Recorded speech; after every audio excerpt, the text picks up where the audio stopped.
Donc ce soir, je vais traiter le sujet du fonds de roulement et du besoin en fonds de roulement, deux agrégats bien connus chez des chefs d'entreprise et, je l'espère, des futurs chefs d'entreprise que vous êtes.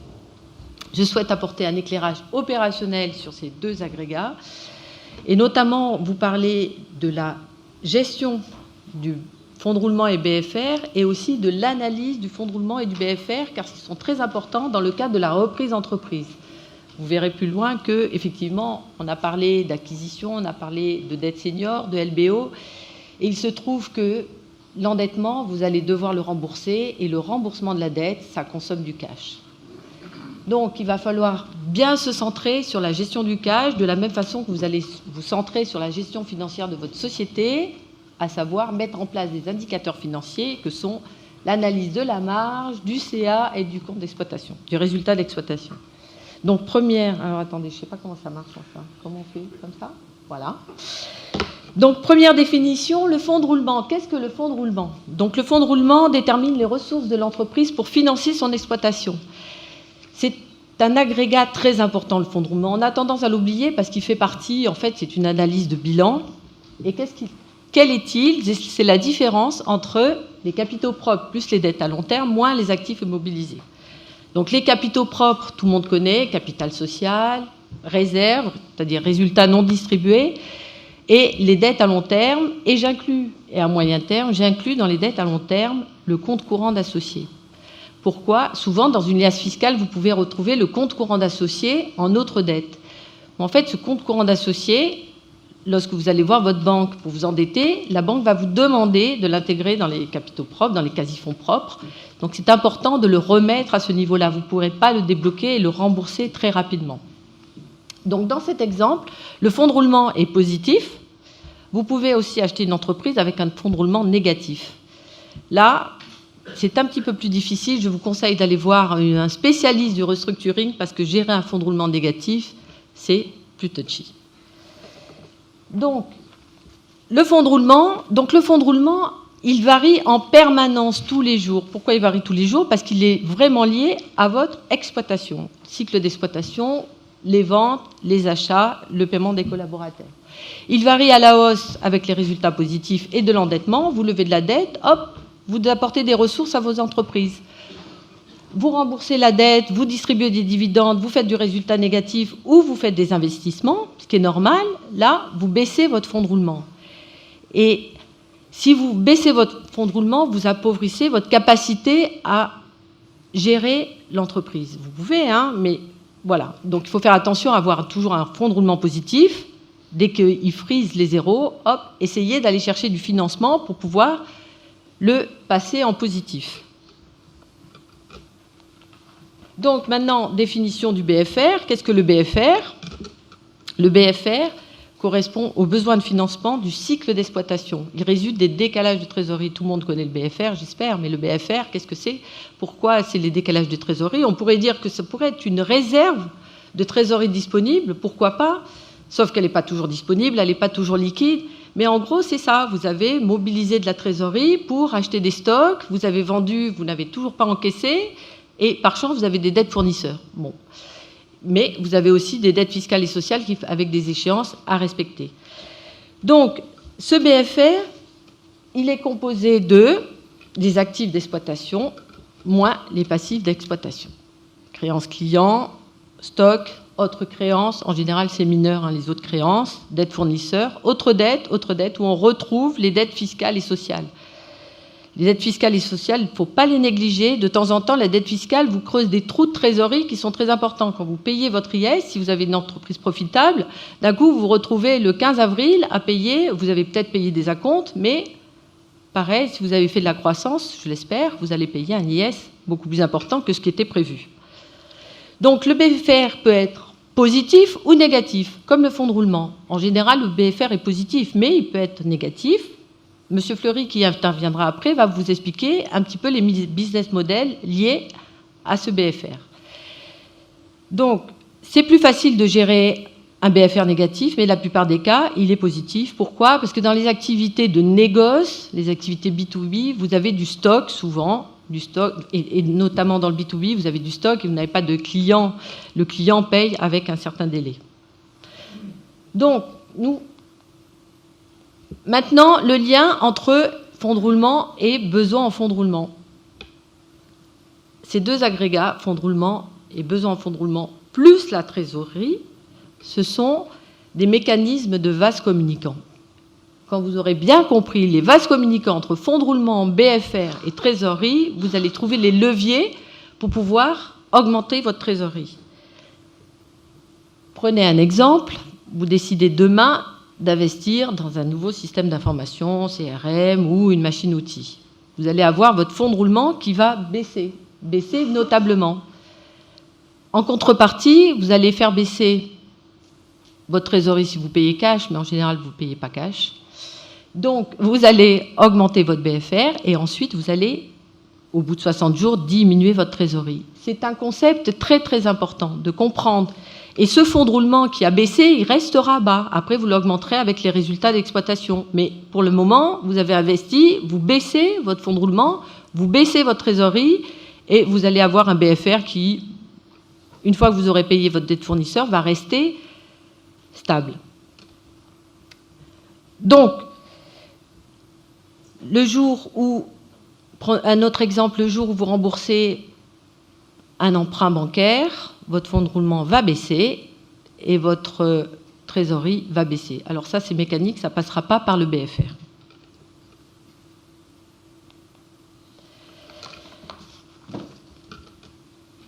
Lorsque vous allez reprendre votre entreprise, vous allez mettre en place, je l'espère, et c'est pratiquement obligatoire, vous allez mettre en place une gestion financière. Vous allez mettre en place quelques indicateurs clés à surveiller.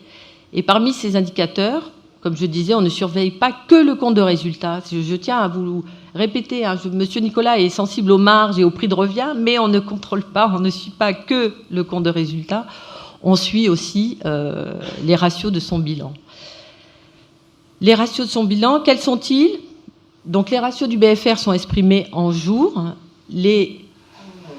Vous les connaissez probablement aussi. Les ratios du BFR sont quoi ? Le délai de recouvrement client, le DSO, formule, encours client sur CA-TTC que multiplie 365, le délai de paiement des fournisseurs, encours fournisseur sur achat-TTC, non pas sur CA que multiplie 365, le ratio de rotation des stocks, stock sur CA que multiplie 365, et le ratio de rotation du BFR, qui est BFR sur CA que multiplie 365. Ce ratio de rotation du BFR, pourquoi il est important de le mesurer ? Vous achetez demain une entreprise de 3 millions d'euros de chiffre d'affaires, vous la passez en 2 ans à 6 millions d'euros, vous allez devoir, dans votre plan de trésorerie, déterminer quelle est la trésorerie qui va être mobilisée pour l'augmentation du BFR. Parce qu'une croissance d'entreprise, en général, on va dire, absorbe une partie de la trésorerie. C'est normal, vous payez, vous allez faire croître votre chiffre d'affaires,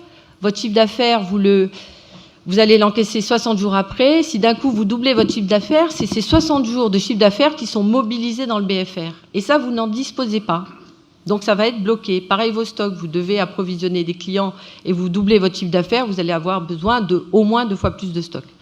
Donc, d'où l'importance de suivre les ratios du BFR. Les ratios du BFR ne doivent pas être suivis une fois par an, mais de façon régulière, ponctuelle, tous les mois, ce qui nécessite aussi d'avoir une comptabilité à jour. Parce qu'on ne peut pas suivre un DSO si on n'a pas enregistré ses règlements clients, ses factures clients, de la même façon ses stocks. Si on ne suit pas de près son inventaire, on ne peut pas savoir à quel niveau de stock on est. Et donc pas savoir si on est surstocké ou sous-stocké. Parce qu'on peut être aussi sous-stocké. Et là, avoir des problèmes pour livrer ses clients. Donc, une fois qu'on a mesuré ces ratios du BFR, qu'on les a suivis et qu'on a déterminé... dans le suivi, je voudrais rajouter une chose, c'est-à-dire que pour vous, ça doit être aussi un signal d'alerte. Toute dérive des ratios du BFR doivent vous faire prendre conscience que quelque chose va très bien ou ne va pas. Donc ça, c'est aussi capital de suivre l'évolution, comme dans tous les indicateurs financiers. Un indicateur à un instant T, c'est une chose. Un indicateur qui est suivi et pour lequel on analyse l'évolution, c'est autre chose. Et c'est ce qui va vous permettre de vous donner les outils de bien gérer votre entreprise. Les ratios du BFR, comment on les optimise? Alors là, on plonge dans l'activité de l'entreprise. On va voir comment se passe la facturation, délai de règlement client, mode de règlement client.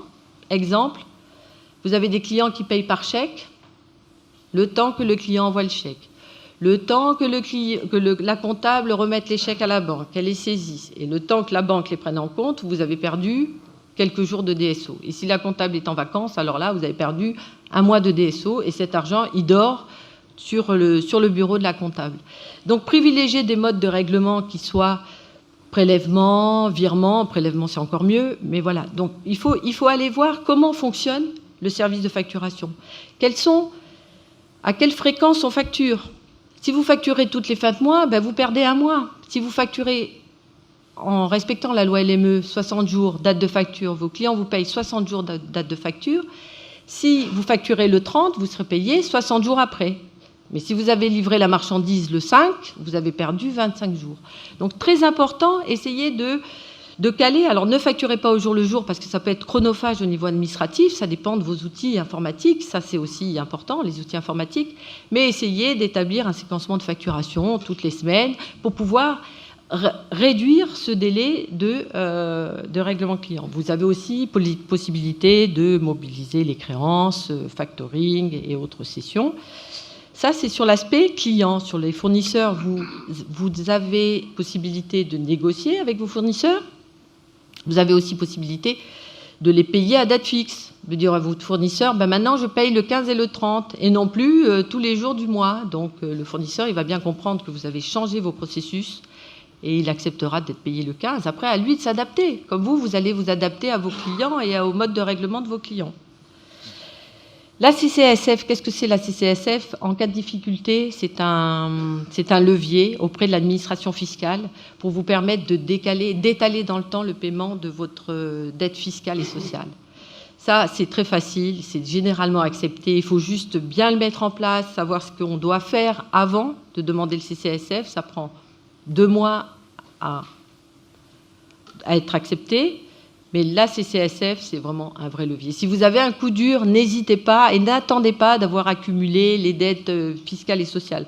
Payez, un conseil, votre dette URSSAF sur la part salariale. Toujours payer la dette URSSAF sur la part salariale. Vous pouvez laisser passer la part patronale et demander un étalement. Et enfin, les stocks. Donc vous allez peut-être reprendre une entreprise avec des stocks. Beaucoup de vigilance sur les stocks. Les stocks...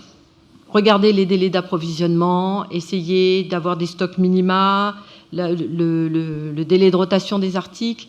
Les stocks, c'est là où on perd le plus d'argent finalement, parce que ça ne se voit pas, les stocks. En fait, les clients, on est là, on se dit, ouh là là, le client, il me doit, mais le stock qui dort à 500, 1 million d'euros, on ne voit pas. Et puis petit à petit, le stock qui dort, il est dormant, puis il devient obsolète, et puis il se perd. Et à la fin, le stock, il ne vaut plus rien. Et quand le stock ne vaut plus rien, ou que les créances clients ne valent plus rien, qu'est-ce qui se passe? Si vous vous rappelez la première slide, le fonds de roulement baisse. Et donc, vous avez perdu et de la trésorerie et du BFR. Vous avez perdu en fonds de roulement, donc vous ne pouvez pas le mobiliser. Ça ne peut pas se transformer en trésorerie. Alors, maintenant, un petit focus sur la reprise d'entreprise. Donc, j'ai parlé de la gestion du BFR. Donc, avant de reprendre votre entreprise, vous allez être accompagné pour ça par des auditeurs, analyser le BFR. Parce que le BFR, il fait partie de la valeur économique de l'entreprise que vous allez acheter. Souvent, aujourd'hui, on valorise les entreprises, on dit la valeur d'acquisition, on calcule ça sur le BE ou les BDA, sur la rentabilité en fait. Mais derrière la rentabilité, il y a bien des actifs qui concourent à cette rentabilité. Il y a bien, c'est pas une coquille vide que vous allez acheter. Parce que si vous devez acheter qu'un compte de résultat, peut-être il vaut mieux se lancer. Vous allez acheter des clients, des stocks, tout. Donc le BFR fait partie de cette valeur. Et il faut bien l'analyser, déterminer ratio après ratio, quel est ce qu'on a vu, les ratios de rotation, le DSO, le DPO, le DIO, le comparer sur les 3 derniers exercices. Pourquoi? Toujours la comparaison. Pourquoi? Parce que là, vous allez voir les fluctuations des ratios et vous allez vous poser des questions. Si votre délai client passe de 120 à 60 jours, bon, vous allez dire c'est bien, il a travaillé. S'il passe de 60 à 120 jours, vous allez dire il y a un problème. Il y a un problème, mon client, il y a des clients qui ne vont pas payer. Ou alors j'ai changé de catégorie de clients. Peut-être que maintenant, l'entreprise vend à des marchés publics. Peut-être c'est plus long dans les délais de règlement. Donc, regardez bien toute l'évolution des ratios. Et toujours l'évolution, pareil pour les fournisseurs. Vous voyez que la dette fournisseur, alors le DPO qui s'allonge comme ça, il passe de 60 jours, délai normal de paiement des fournisseurs en moyenne, et il s'allonge, il devient 80, 120 jours. Là, il faut se poser des questions. Il faut peut-être crier un petit peu au loup et creuser. Et les stocks, c'est la même chose. Pourquoi on analyse le BFR ? Parce que dans la reprise, ça peut être une opportunité. Alors, je ne sais pas si on vous a déjà dit que le BFR pouvait être une opportunité dans une reprise d'entreprise, mais très, très important. Pourquoi ? Souvent, les cédants vous vendent une entreprise, et cette entreprise, bon, eux, ils l'ont créée, ils n'ont pas de dette, ils ont de la trésorerie confortable, donc ils ne vont pas se casser la tête à aller optimiser le BFR. Donc, ils laissent comme ça. Donc, le BFR est élevé, tant mieux pour vous, parce que vous pouvez l'optimiser et vous avez un levier. Et ça c'est vraiment bien. Et pourquoi ce levier va permettre de vous rembourser, si vous arrivez à faire baisser le besoin en fonds de roulement, de dégager de la trésorerie pour rembourser la dette. Et un BFR élevé, comme il est indiqué sur la slide, c'est bien parce que ce qui veut dire qu'on revient à la slide fonds de roulement égale BFR plus trésorerie, plus le BFR est élevé, moins la trésorerie est importante. Et dans une acquisition, souvent, vous payez un multiple d'EBITDA, 4 fois, 5 fois, mais qu'est-ce qu'il vous demande le cédant ? Et d'ailleurs, c'est le sujet de M. Fleury, c'est de lui restituer la trésorerie excédentaire. Donc, si vous avez un BFR élevé, vous aurez peut-être une trésorerie excédentaire moindre. Par contre, dans les risques, on voit bien que si votre BFR est faible, pas qualitatif, et qu'il y a une action du cédant pour faire baisser ce BFR et augmenter la trésorerie pour récupérer le maximum de trésorerie, là, vous pouvez vous poser des questions. D'autant plus qu'un BFR trop faible, alors on parle d'optimisation, mais un BFR trop faible peut engendrer des problèmes dans la gestion de votre activité, puisque si vous n'avez pas assez de stock, vous ne pourrez pas livrer les clients. Et si vous décalez la livraison des clients de 15 jours, c'est 15 jours de perdu. Et entre-temps, vos salariés, ceux qui livrent, qui installent et tout, ils n'ont rien à faire. Enfin, à part un peu de rangement dans les stocks. Donc, ce qui est important, c'est de dire qu'effectivement, la juste valeur du BFR, c'est difficile à évaluer. Un BFR trop haut, c'est une opportunité. Un BFR trop bas, c'est pas une opportunité, c'est un risque. Et un BFR non qualitatif aussi. Parce que, pareil, l'audit va vous le montrer, mais derrière un BFR, on peut cacher des clients qui ne paieront jamais, des stocks que vous ne vendrez jamais, et des fournisseurs pour lesquels les factures ne sont même pas enregistrées. Et pour conclure, je voudrais dire que, et je voudrais apporter votre attention là-dessus, attirer votre attention sur cela, c'est que lorsque vous redémarrez votre vie de futur chef d'entreprise, entrepreneur, avec tous les séminaires que vous allez faire, toutes les présentations, vous allez avoir une culture cash béton, mais énorme. Par contre, dans votre entreprise, ce ne sera pas forcément le cas de vos collaborateurs. Et une culture cash, c'est une culture d'entreprise. Et là, c'est difficile, parce que vous allez voir des collaborateurs qui sont au stock, le magasinier qui va vous dire « Non, mais moi, j'ai l'habitude, je suis confortable comme ça, je vais commander 2 mois de stock, comme ça, on ne sait jamais. Non, mais on ne change pas les règles, parce que je ne sais pas. » Pareil pour les clients. Non, mais je connais ce client, on ne le relance pas parce que... Bon. Et tout ce travail, vous allez devoir le faire. Vous allez devoir convaincre et éduquer vos collaborateurs à avoir cette culture cash, parce que cette culture cash est essentielle et nécessaire au remboursement de la dette. Voilà.